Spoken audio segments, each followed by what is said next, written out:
Hi, how's it going? How are you? Welcome back to my channel. How's it going? How are you? How's it been? That's great. Back to me. So basically what I told her was like, if you want this peanut brittle, you're gonna have to pry it out of my dead cold fucking hands. Like, I wasn't even fucking around with her, okay? Literally, she walked away and she hasn't spoken to me or my father since.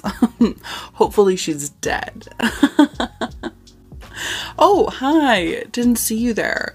Welcome back to my channel. Today we're going to be talking about the scariest books that I read in 2022. I hope you're ready. I'm ready. I'm excited. This video might be the best horror that I read in 2022 or like the scariest. I'm not sure. Basically, it's just the books that kind of like disturbed me the most. I didn't do this last year and I really wish I had. And I think going forward, I'm going to do this every year rather than doing like the best, worst, surprised, and disappointed.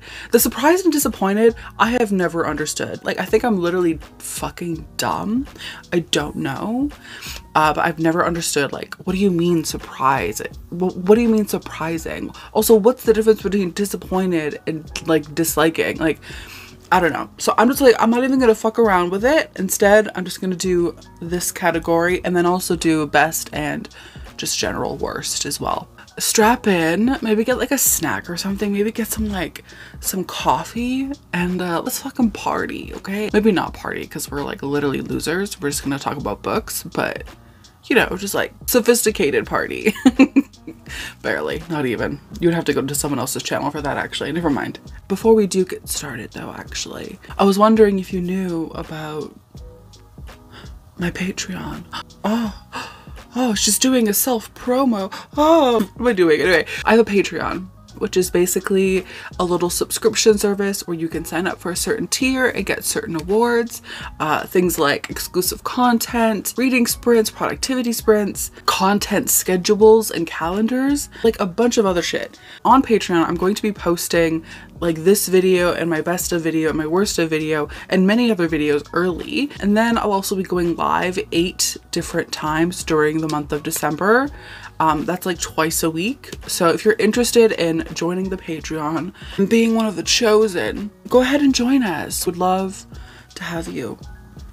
It's always linked in the description. Any hoozle, the scariest books of 2022. Are you ready? So I wanted to quickly mention, first off the bat, a book that is technically a reread, and I think I read it in 2020 or maybe 2021. I literally don't remember. It was a reread for me this year, but it scared me again. And that is No One Gets Out Alive by Neville. I went into this book being like, oh my god, I wonder if it's gonna frighten me. And then like halfway through, I was like, oh my god, I'm so unfazed. I'm not a pussy like you. I got like better at handling horror. And then literally, I got frightened. Literally, I was like terrified by the end of it. This book, by the way, in case you don't know, is about this girl named Stephanie. You probably do know because I talk about it all the time. But Stephanie moves into this like room share kind of house, right? She's moved in here because it's cheap and she needs somewhere to stay because she has no fucking money. Just needs somewhere to sleep, put her shit, you know what I mean? Until she can get back on her feet. Because Stephanie is living in poverty. She struggles to find work. She has no support systems in place to help her in her times of need. This little house full of rooms for rent is actually quite haunted. And on the first night, Stephanie starts hearing somebody scratching at her floor and somebody whispering in her room. So fun. So Stephanie then has to try to get out of this fucking house. And I really love this book for many, many reasons, but mainly I love the book for its discussion on like poverty and how cyclical poverty is and how it's almost impossible to get out of poverty, especially if you're born into it. It really resonates with me. And then also just Neville and the way that he writes about misogyny and how he sort of turns it into this like sick, twisted, like horrifying element of the book. Like, what's scary about this book is the fucking misogyny. I love this book. I love it so much. If you haven't read it, please check it out. Please give it a little look. Trust me, It's so good. I think a lot of people who read it are daunted by its size. It's quite large. It's like 600 pages. But I'm telling you, dude, it's so good. It's so fucking good. And for me, honestly, it reads like a dream. Any hoozle. The rest of the books are in no particular order, like at all. So I'm literally just going to bring them up and we'll talk about them. So I have gone to see The Riverman by Christopher Triana. This fucking book had me fucked up. Like I have two things from Christopher Triana this year. But this book had me all the way fucked up. This is about this girl named Lori, right? Lori is like a pen pal with this like serial killer. She writes to him. By the way, what's his name? Edmund Cox. Ugh. So she writes to him and she's like, "Dearest Edmund, with my deepest regrets and sympathies, I do doth love you. Thee, why, doth." She doesn't sound like that, but basically Edmund like responds back to her and they have like this whole little thing going on. She's like a journalist and she's trying to get like a story from Edmund.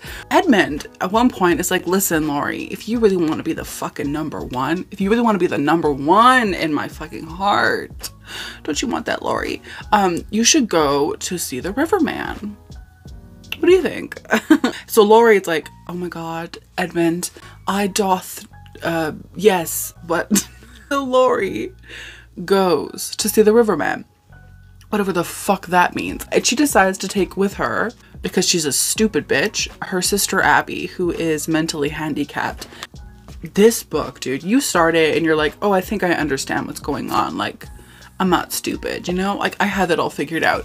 And then the book literally just like makes you want to retch by the end of it, because it's so gruesome and grim and you get so invested in certain characters. I was a ride or die for Abby, for her sister. Like, I was like, if anyone harms a fucking hair on Abby's head, I will fucking end them. I was ready to go to war. So this tiny little book, you find yourself emotionally connecting to certain characters. In my case, really hating other characters. Fucking Lori, stupid bitch. The way that Christopher Triana writes all of it, the way he ties it all up, the way he wraps it, it's horrifying and heartbreaking, but like in the best way. Do you know what I mean? I can't even fully articulate the feeling this book left me with, but there is a reading vlog for it, so if you were interested in watching my reactions to it, I'll link it down below. But this was one of the best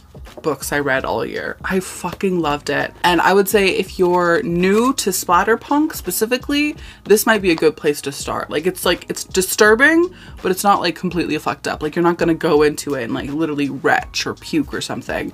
You're gonna go into it and be like, well, that was really rough for me and literally everyone else. And the other book that I have from Christopher Triana, of course, is The Long Shadows of October. Dude, I think I loved this book even more than I loved Gone to See the Riverman. I fucking adored this. Technically, it's like a Halloween book. Technically, it's like set around Halloween, blah, blah, blah, blah, blah. It's like October vibes or whatever. But I think you could literally read this at any time of the year. This is about this girl named Kayla. Kayla finds out that her like friends slash like crush have gotten this job to like house set this like fucking mansion, like this like really fancy fucking house, and she's like, oh my god, that's so cool. So she goes to like visit them or whatever, and you know, blah blah blah blah blah. Teenagers are teenaging. And then Kayla finds out that this house that they're house sitting is actually possessed and haunted by this like succubus witch ghost woman. She's a succubus ghost witch and she's haunting the place and she wants to devour the souls of her fucking friends. And so Kayla is like, this is not fucking good. This isn't good at all. So it's up to Kayla really to sort of like break this spell to save her friends from certain doom. Is this book scary? Not necessarily. Honestly, this book for me was very much like in the same sort of vein as fun, campy, thriller, slasher, haunted house moment. You know what I mean? The kind of thing that doesn't take itself too seriously. Kayla is a bad bitch. She's a bad bitch, okay? In the beginning, she's like, oh, but I am a virgin. Towards the end of the novel, she really comes into her own. Again, something that Triana does so well, he really convinces us, he really allows for his antagonistic characters to be truly antagonizing, to truly let us fester in our hatred and loathing for them. Because there were certain characters in this book that I just wanted to see fucking dead. I was like, I don't give a fuck what happens as long as that guy fucking dies. Like, and I really love that about Christopher Triana's books, so far at least. I haven't read all of them, obviously. I've read 2. It was so much fun. It was like creepy, honestly, so quick, so easy. And like I said, just a fucking ride. Just imagine like a raunchy teenage like movie, but add like a ghost / horror element, and that's basically what this is in my head, and I fucking live. Before we get too far, I really want to talk about this book because it really fucked me up, and I mean like really fucked me up. I talked about it quite recently in my wrap up, but let me just mention it again. I literally read it probably 2 or 3 weeks ago, and it's just living. It's living right here in my little fucking bird brain, and that is The Laws of the Skies. This book might be the most disturbing thing I've ever read. Like maybe one of the most. So this, in case you don't know, is about this group of children. They're like all in the same grade. I think they're like 5 or 6 years old. They go along with 3 chaperones into the woods to do like a little, you know, like a little camping moment, you know? And out of these children, there's one that's just like a little bit different than the others. Like all of the teachers, all of like the parents and stuff, like kind of like give this kid like the side eye, because they're like, what the fuck is going on with that guy? Like he's so creepy. We were introduced to him basically as he's crushing a snail that's still in its shell with his boot, and then like laughing about it and being a fucking weirdo. And even the other 6-year-olds are like, this guy's fucking creepy. Why is he here? This child begins to kill everyone while they're in the woods. But basically at the beginning of the novel, we know that 13 people went in, 0 came out. No one came out. I read the little blurb and it said Blair Witch Project meets Winnie the Pooh. And I don't agree with that. I don't think that's what it is. I think a better description of it would be Battle Royale, but with 6-year-olds. There are many scenes where we, the reader, are brought into the mind of a child as they are slowly dying in sometimes painful and in sometimes cruel ways. Like, it is not the kind of book that I would recommend to people who have like trauma around children. But what I will fucking say is at the end of this book made me horrified beyond anything that I could have ever imagined. The end of this book is some of the most disgusting, disturbing, grotesque imagery that I've ever fucking read about. And the thing is too about this book, it's fucking sneaky, okay? It's fucking sneaky because the book is like 4 hours long on audiobook. Like it is not a long novel, and yet it crawls up inside of you and just like latches on with its little fucking insect fingers. And it's gonna stay there. It's there now. It lives within me now. Like I can't not think about it sometimes. It's a horrifying book, but I loved it. Like I fucking loved it. Every single moment of it. I want to like reread it honestly, because I'm literally a sick fuck. I'm literally fucking deranged. Like, but I want to reread it anyway. If you want something really fucked up about children, read it. Read it because it's fucked. It's fucked. On to a lighter note, I have Halloween Slaughter by Sergio Gomez. I need to buy my finished copy, but this is the sequel to, I was gonna say Halloween Slaughter, to Camp Slaughter by Sergio Gomez, our Lord and Savior. We're following again Ignacio as he, you know, runs from the law and hides away and, you know, just tries to live a normal life, and then, you know, other people get in the way, you know? Just kidding, actually. He's literally a fucking psycho. So in this book, we're following Ignacio as he collects more Barbies, and as he is like a menace to society, really. And what I really love about this book is how absolutely almost like sympathetic Ignacio is on one hand, but then also how like horribly cruel he is on like another hand, where you find him like abhorrent, but then you immediately switch back and you're like, oh my god, little baby, let me like swaddle you, and like your little like it makes no fucking sense, but that's how I feel about him. One hand I'm like, let me hold you, you sweet angel baby, and then on the other hand I'm like, if I ever saw you in fucking person, I would run, bitch. I would be sprinting the other way. That's like an interesting part of the book. I don't know if I'm like the only one who feels that way. I hope not.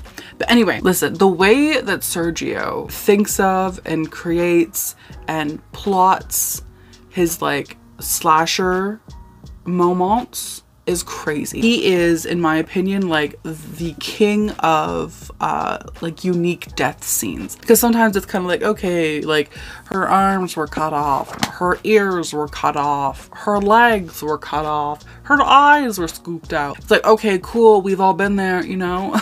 Who hasn't? But with Sergio, he's like, he put one fork in his asshole and one fork in his ear and then lifted him like a corn on the cob and ate him whole, or like shit like that, where it's like, what the fuck? What made you think of that? What made me think of that? Oh my god.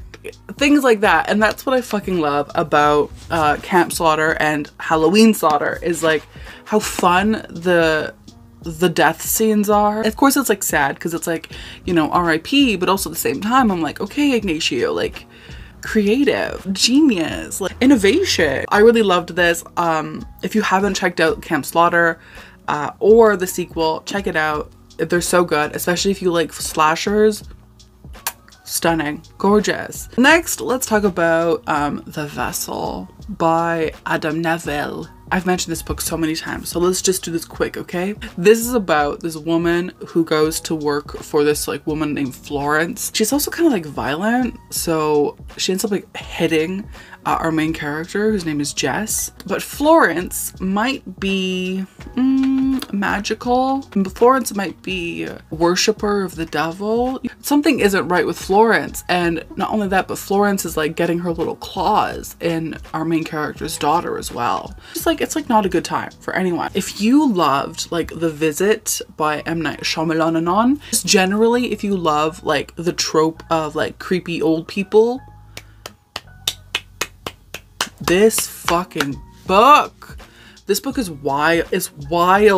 Like Florence for me was maybe one of the creepiest characters of the year. Her creepy ass was just like in my little fucking bird brain. In this book, there are scenes where Adam Neville allows for us, the reader, to be aware of things that our main character, Jess, is not aware of. So Jess will be like turning her back and like, you know, working or whatever. And we will see Florence like climb a fucking wall like a spider and then, you know, float back down onto her bed for just in time for Jess to turn around to not even notice a fucking thing. But we're sitting there, the fucking reader, like, what the actual fuck is going on this day? I do love a good creepy old person. I think there's something so terrifying about getting old and about losing one's own facilities within their own body. And it's almost like this like slow loss of bodily autonomy. I also think it's terrifying to imagine somebody who you don't see as a threat physically or mentally actually be a big fucking threat. And that underestimation I think is really, really fun to play with. And just this fucking book was wild and crazy and really, really fucking creepy. Really fucking creepy, especially with like the occult stuff happening and then Florence just being like so unpredictable and strange to read about. I loved it. Let's talk about this book that I didn't expect this to be like so impactful, and yet I am terrified. I'm scared. And that is A Grin in the Dark. Okay, first of all, like the cover should have let me know immediately, like this is obviously not going to be the kind of book that I'm going to be able to be like, oh yes, let me just sleep soundly now. No, this is the kind of book that you read and like afterwards you kind of just, what the fuck? Who is giving this to children? That's what I want to know. That's what I want to fucking know. Who's giving this to kids? Because this is genuinely pretty fucking scary. in this book, we're following Hamid, right? And he's just like this kid, and he goes over to his aunt's house because his aunt is gonna pay him to babysit his fucking nephews and niece. And so he's like, hell yeah. And he's told by his aunt and uncle, they've gotten rid of all of their like clown memorabilia. She really likes clowns and she likes to collect clown things. They tell Hamid like, yeah, we had to get rid of all of it because it was giving the twins nightmares. After the parents leave, Hamid is left with the twins and he's like, hey guys, what's up? And they're like, hey Hamid, we miss you. Also, we know that the clowns aren't real. And Hamid is like, yeah, no shit, but okay, whatever. And then Hamid goes like snooping, kind of. He's like, I mean, honestly, I'm kind of also a snoop, so like I get it, but he goes snooping a little bit and he finds in his aunt's bedroom, in a rocking chair, this giant fucking clown, this like stuffed clown. And he sees it and he's like, that's fucking creepy and fucking weird and suspicious, but like whatever, I don't want to even look at it. So then his aunt calls, right? And she's like, hey Hamid, how are you? How are the kids? And he's like, oh, they're good. Yeah, they're like probably asleep, I think. And his aunt is like, cool. And he's like, okay, also I think it's kind of weird that you have like that giant clown in your room. Like I don't think that's appropriate. You said that you were gonna get rid of all of them. And his aunt fucking says, what clown? I would literally fucking die. I think I would literally shit my pants. After that, it gets fucking wild. And the ending of this book is fucking bleak. Usually, at least in my experience, when I read like middle grade horror, it all kind of ends with like, oh, so glad that everyone is safe and sound. Not this fucking book. This book was like, you wanted a happy ending? That's cute. Not gonna happen though. Not today. Not in this fucking lifetime, bitch. And then like literally he just like spits in your fucking face because the ending like leaves you with no hope whatsoever. Who is letting children read this? First of all, that's what I want to know. Who is letting their children read this book? Because I don't think you should. I think if I was a kid and I read that, I would be terrified for my fucking life. Anyway, we only have 2 books left. Oh my god, this has gone by so fast. And yet also not, because I've been filming for 38 minutes. Okay, next up we have Old Country by Matt Query and Harrison Query. This wasn't like my favorite horror novel of the year. I really didn't like the ending, but was it fucking scary? It was fucking scary, dude. At multiple points while reading this, I couldn't take it. I was like, this is too much. I'm too weak for this. Which surprised me because I never in a million years would have been like, Old Country is scary. You know, like I never would. Never. You could never see it. But now, here we are. Old Country is scary. This is about this couple, right? One of them is named Harry and the wife is named Sasha, and they decide, you know what, baby, let's buy a house. Let's own property, you know? And so they go and they buy this property for like a really good price, right? In the middle of buttfuck nowhere almost. And you know, they get there and they're like, this is beautiful. Everything is stunning. Oh my God, our life is so good. Oops. Not really. They get a visit from their neighbors, this like elderly couple. They're like, hey, it's so nice to meet you. Oh my God, how are you? Wow, you guys are such a pretty couple. Do you mind if we like give you like a little tour? Like we've been caretaking this property for quite a while.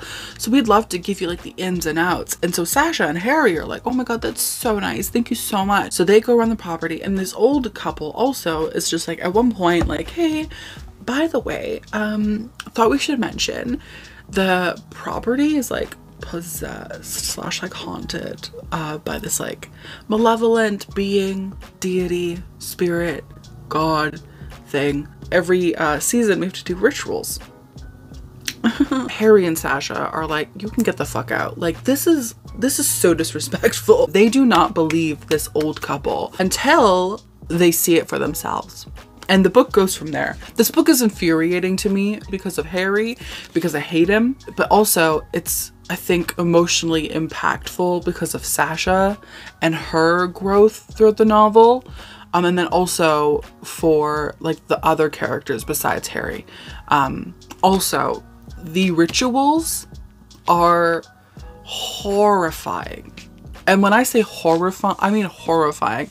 Like the first ritual, I was like, oh, this is like fine. It's like whatever. And then the second ritual happened or was introduced. And I was like, can we stop? Can we not do that actually? Because that's not fun to read about. Like, if you watch the reading vlog that I have associated with this book, you can see my reaction reading about the second ritual, and it fucked me up. It had me fucked up. And then the third ritual was even more fucked up. This book really just takes like bad to worst to worstest. Like, it's insane. It's so fucking creepy. Maybe one of the creepier books on this list, especially in its like visceral imagery, its visceral descriptions of people's bodies.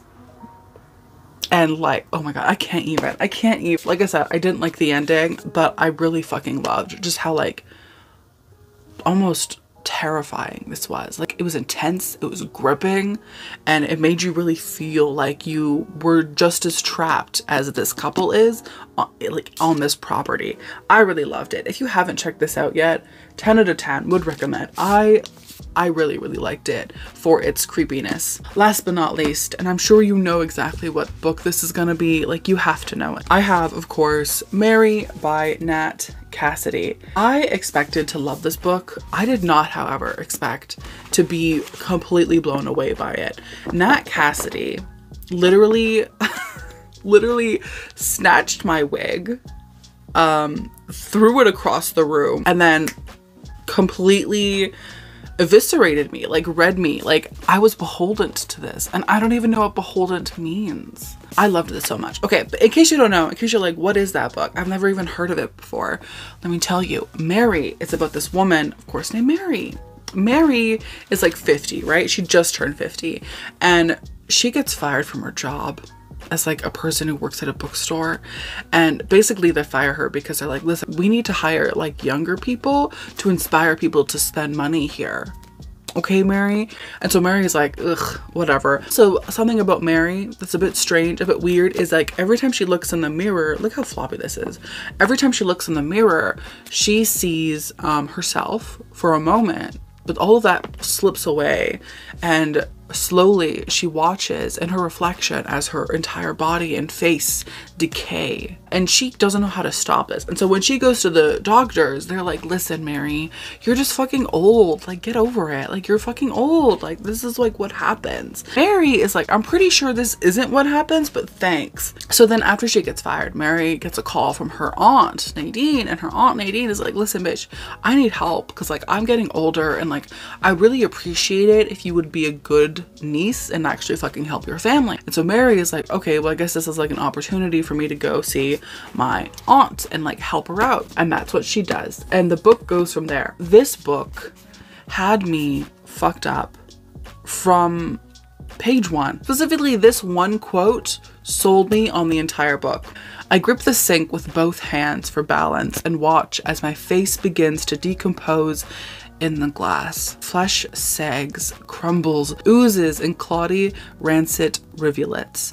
My lower lip pulls down, revealing black gums and gravestone teeth, like a corpse left to rot in the desert sun. Meanwhile, my chest is filled with hot, bitter air. My skull rings with nonsense words and phrases. Kill, rip, tear, peel, useless motherfuck. Gravestone teeth. When I read that, I think my soul literally transcended and I became a better person, just like inside and out. I think I became whole, like in that moment. I was like, gravestone teeth. It makes fucking sense. Gravestone fucking teeth. Gravestone. There are so many different scenes in this book where I had a similar reaction kind of like to this, where I sat there and I was just like, what the actual fuck is going on? Why is this so grotesque and yet so fucking beautiful and so creepy? Like, I loved it. I think Nat Cassidy did an amazing job, because this is a book about a woman going through changes later in life. I think it's also a lot about women's places in the world and how women are valued in the world. And I fucking love this, dude. It's creepy, it's beautiful, it's grotesque. If you haven't checked this out yet, read it. Like, if you're gonna take anything from this fucking video, it would be to read this book. I'm not even fucking around. Read this book. It's so fucking good. You're gonna love it. If you don't love it, Bob's your uncle. Is that what people say? Okay, my friends, my family, my familia. Thank you so much for watching this video, for spending this time with me. It's been so much fun. Ugh, it's been so great to see you. It's too bad that we can't be together always and forever. Truly and honestly, it is so sad that we have to end our time together. But I will be back very soon because, as you may know, as you may not know, I'm posting 3 times a week in December. So you'll get to see this fucking face again soon. How lucky. I hope you have a wonderful day. Let me know down below what was the scariest book you read in 2022. And I'm not even fucking around. Let me know what was the scariest book for you in 2022. Leave me that, but then also leave me this emoji. Shh, don't tell the others. It'll be our little secret. Shh. I hope you guys have a wonderful day. I will see you in my next one, which I think will be my best of 2022. So something to like look forward to. Okay. Hope you have a good day. I'll see you in my next one. Bye. Goodbye. What is this waving? Goodbye.